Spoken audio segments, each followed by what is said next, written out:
Hello, and thank you for joining us for Season 5, Episode 11 of Adventures in Fly Tying. And now here's your host, Joe Cornwall. Hi, and welcome to another episode of Adventures in Fly Tying. I'm your host, Joe Cornwall. We have a really interesting fly for you today. You know, there's probably 3 or 4 patterns that you actually fish with and 200 or 300 patterns that you carry. This is another one of those ones that you're going to carry, but trust me, this is a pattern you should fish. It's kind of interesting, kind of unique, a little bit off the beaten path, but incredibly effective. It's called the carp carrot. Simple fly. I love simple flies made with simple materials. That's a style of tying that'll really allow you to customize it and get a little bit crazy. Let's take a look at the carp carrot. The carp carrot, as you might guess, is called a carrot because it has this orange body that's carrot shaped. So hence the carp carrot. It's called the carp carrot because it really does work beautifully on those big minnows. They just can't seem to leave that color orange alone. But I'm going to tell you what, this fly is great on trout, smallmouth bass, and especially bluegill and panfish. It's orange body, partridge, soft hackle, 2 materials, very simple. In this case, I'm tying this fly in size 12. Let's get started. I'm using a Mustad 3906B wet fly hook. This is a slightly heavier wire hook, very similar to the dry fly. You can use a lot of different hooks on this. This is, I believe, a 1XL, but slightly heavier. That'll help the fly to sink. And also, if I am fishing for carp, I've got a good chance with this size 12 of getting into an 8, 10, 12, 15-pound fish, or God help us, a 30-pound fish. I'm going to want that little bit of extra metal in that wire. Start your black 6/0 thread, that's 140 denier. Actually, this is 6/0, this is 70 denier, right behind the hook eye, and wrap a nice smooth foundation to a point just behind the hook point, between the hook point and the hook barb. Now, the body on this can be a lot of different materials. In this case, we're using orange dubbing. Don't get all hung up on what kind of dubbing it is. This dubbing was made from Antron yarn. In fact, Jim Stewart made this dubbing by buying some Antron yarn in colors that he really liked and using a couple of slicker brushes like you'd use for a dog and carding that yarn to make some really neat material. Now, you can do that to end up with a whole lot of different colors of dubbing and really get carried away. It's inexpensive, and you can really be very creative on a lot of these flies, which is spectacular if you want to get a little off the beaten path, whether you're making soft hackle wet flies for steelhead or trout, bluegills, or carp. But the carp carrot, we want this orange, and I love that true carrot color orange. So we're going to start by dubbing the body, and I'm going to take a little bit of that dubbing material and start by twisting that dubbing material under the thread. Now on this particular fly, you can weight this with a few wraps of lead, or even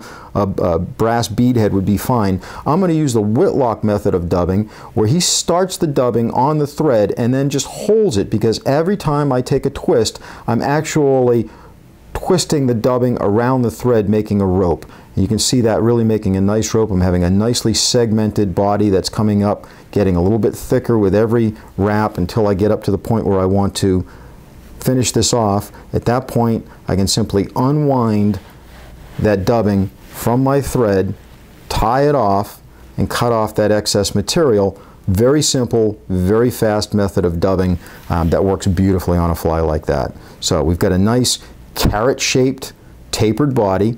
Now, let's go ahead and put in the hackle. In this case, we're going to use hackle from a Hungarian partridge. Now, soft hackles, this is a very traditional soft hackle material, typically come from the shoulders of the birds. In this case, I'm going to look for something a little bit more of the brown, but you can certainly use things from the saddle. All of these feathers. Get one of these skins, you'll be able to tie thousands of flies, and they're all spectacular. Well, here's the feather that I've selected. You can see that the barbules are about as long as the hook is long, and in order to tie this, I have to go to the point where that stem starts to thin down, and that's where I'm going to clip that away and prepare my soft hackle.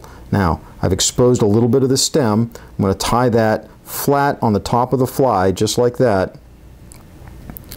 Wrap my thread up into the front. Now, the next step is I want to be able to get a hackle plier in there. Now, we're only going to take about 2 wraps of hackle, so this is a very modestly hackled fly. So, you don't need a lot. That's it. That's all that you need for that particular fly.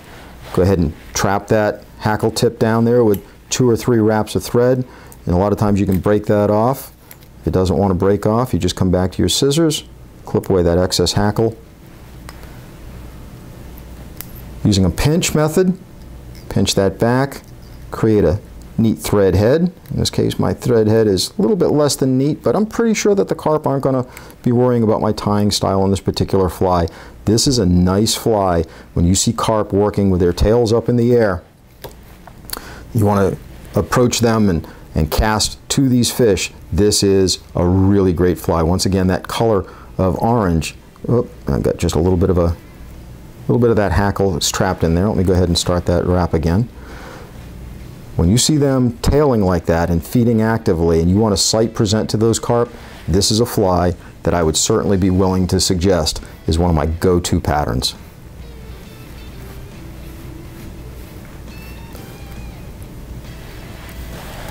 There we go.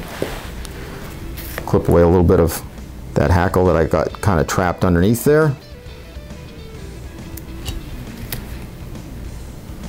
There you go, the carp carrot. What a neat little pattern that is. Just a simple little tie, orange, soft hackle, a little bit of thread. You can tie a dozen of these in an hour. They're all going to be as ugly as the one that I just tied, and they're all going to catch fish, so have some fun. Till next time, get out on the water and tail you one. Tight lines.